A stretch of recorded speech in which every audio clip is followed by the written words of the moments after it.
అంబేద్కర్ కోనసీమ జిల్లాలో రాజకీయ పరిణామాలు రోజురోజుకు కాదు, నిమిషానికి మారుతున్నాయి. ప్రతి నియోజకవర్గంలోనూ టీడీపీ జనసేన కూటమికి సంబంధించిన పరిణామాలు మారిపోతున్నాయి. కొత్తపేట నియోజకవర్గంలో టీడీపీ నాయకుడు రెడ్డి సుబ్రహ్మణ్యం శెట్టి జలబలితో ఆత్మీయ సమావేశం నిర్వహించారు. అయితే అధినేతకు తన బలాన్ని చూపించే ప్రయత్నం చేస్తున్నారు. ఇక పి గన్నవరం, అమలాపురం టికెట్లను పొత్తులో భాగంగా ఏ పార్టీకి కేటాయించారో తెలియక టీడీపీ జనసేన నాయకులు, కార్యకర్తలు అయోమయానికి గురవుతున్నారు. గడిచిన 24 గంటల్లో కోనసీమ జిల్లాలో చోటు చేసుకున్న పరిణామాలపై మా ప్రతినిధి చక్రధర్ గ్రౌండ్ రిపోర్ట్. కోనసీమ జిల్లాలో గడిచిన 24 గంటలుగా జరిగిన రాజకీయ పరిణామాల గ్రౌండ్ రిపోర్ట్. ఈ గ్రౌండ్ రిపోర్ట్లో ఇవాళ మనం కొత్తపేట నియోజకవర్గంలో ఉన్నాం.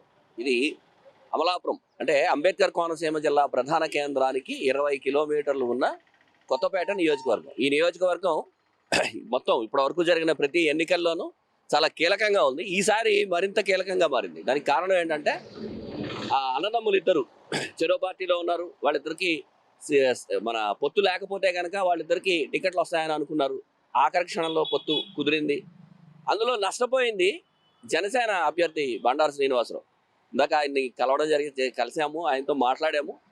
ఆయన నిరాశతో ఉన్నప్పటికీ ఆ పొత్తులో భాగంగా పొత్తు ధర్మాన్ని అనుసరించి తన అన్న తెలుగుదేశం అభ్యర్థి బండారు సత్యానందరావుకి మద్దతు పలుకుతానని చెప్పారు. అలాగే బండారు సత్యానందరావు కూడా నిన్న జరిగిన వాళ్ళ ఇరు పార్టీల సమావేశంలోనూ ముందు జనసేన కార్యకర్తలని పట్టించుకున్న తర్వాతే, తాను గెలిచిన తర్వాత పట్టించుకున్న తర్వాత మాత్రమే తెలుగుదేశం కార్యకర్తలని అవకాశం ఇస్తాము, ఏది నామినేటెడ్ పోస్టులు కానీ ఏవైనా సరే అని వాళ్ళిద్దరి మధ్య ఒక ఒప్పందం జరిగిందని చెప్తున్నారు. సో ఈ ఒప్పందం కనుక వాస్తవం అయ్యి వాళ్ళిద్దరూ కలిస్తే కనుక ఇక్కడ పోటీ చాలా రసవత్తరంగా మారుతుంది.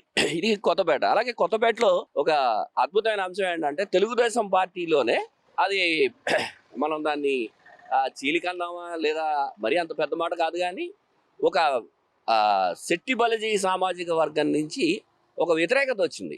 అది ఇక్కడ సమావేశం పెట్టారో కోనసీమ జిల్లాలో ఉన్న శెట్టి బలిజీలందరూ శాసన మండలి మాజీ డిప్యూటీ చైర్మన్ ఆయన రెడ్డి సుబ్రహ్మణ్యం ఆయన ఆధ్వర్యంలో శెట్టి బలిజీలందరూ ఒక సమావేశం పెట్టి వాళ్ళ డిమాండ్ ఏంటంటే గడచిన 30-40 సంవత్సరాలు 30 సంవత్సరాలు 3 దశాబ్దాలుగా తెలుగుదేశం పార్టీ నమ్ముకుని ఉన్న శెట్టి బలిజీలకి కాకుండా కొత్తగా పార్టీలోకి వచ్చిన వాళ్ళకి అవకాశాలు ఇస్తున్నారు, అది మాకు సమ్మతం కాదు అని చంద్రబాబు నాయుడికి తెలిసేలా కొత్తపేటలో ఒక సమావేశం పెట్టారు. ఇది నిజానికి తెలుగుదేశం పార్టీకి కొత్తపేట నియోజకవర్గానికి సంబంధించినంత వరకు ఒక కీలక అంశంగానే చూడాలి.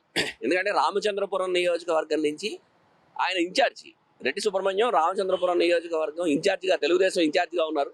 ఆయనకి టికెట్ వస్తుందని ఆశిస్తున్నారు. అలాంటిది అక్కడ 2-3 పేర్లు వినపడుతున్నాయి. వాసంశెట్టి సుభాష్ అంటున్నారు, లేదా స్థానికంగా ఉన్న బీసీ తెలుగుదేశం నాయకులు శెట్టి బలిజీ సంఘానికి సమాజానికి సామాజిక వర్గానికి చెందిన నాయకులు అనుకుంటున్నారు. ఈ గందరగోళం మధ్య నేనేంటి, నా పరిస్థితి ఏంటి, అలాగే శెట్టి బలిజీలకి తెలుగుదేశంలో పరిస్థితి ఏంటి అని ఆయన తన సామాజిక వర్గానికి చెందిన నాయకులతో ఇక్కడ సమావేశం పెట్టారు. ఈ సమావేశం అనంతరం వాళ్ళు చంద్రబాబు నాయుడికి ఒక తీర్మానాన్ని, సమావేశానికి సంబంధించిన ఒక తీర్మానాన్ని పంపిస్తాము అని చెప్తున్నారు. ఇది కొత్తపేట సంబంధించిన గ్రౌండ్ రిపోర్ట్. ఇక ప్రధాన కేంద్రం అమలాపురంలో పరిస్థితి ఏంటంటే ఇప్పటికీ కూడా అమలాపురంలో తెలుగుదేశం నిలబడుతుందా జనసేన నిలబడుతుందా అనేది తెలియటంలే. విపరీతమైన ట్రోల్స్ అవుతున్నాయి. ఒక కొంతసేపటి వరకు జనసేనకి ఇచ్చారు, జనసేన వాళ్ళు పోటీ చేస్తారు అని వస్తుంది. కొంతసేపటికి అది తెలుగుదేశంకి ఇచ్చారని చెప్తున్నారు. మళ్ళీ కాదు గన్నవరం జనసేనకి ఇచ్చి అమలాపురం తెలుగుదేశం అంటున్నారు. ఇలాగా ప్రతి ఒక గంటకే కూడా అమలాపురం నియోజకవర్గానికి సంబంధించిన రాజకీయ పరిణామాలు ఆ 2 పార్టీల మధ్య జరుగుతున్నాయి. బహుశా ఒక నిర్దిష్టమైన విషయం ఏంటంటే అధికార వైఎస్ఆర్ కాంగ్రెస్ పార్టీలో మాత్రమే జిల్లా వ్యాప్తంగా ఇలాంటి ఒడిదుడుకులు లేవు.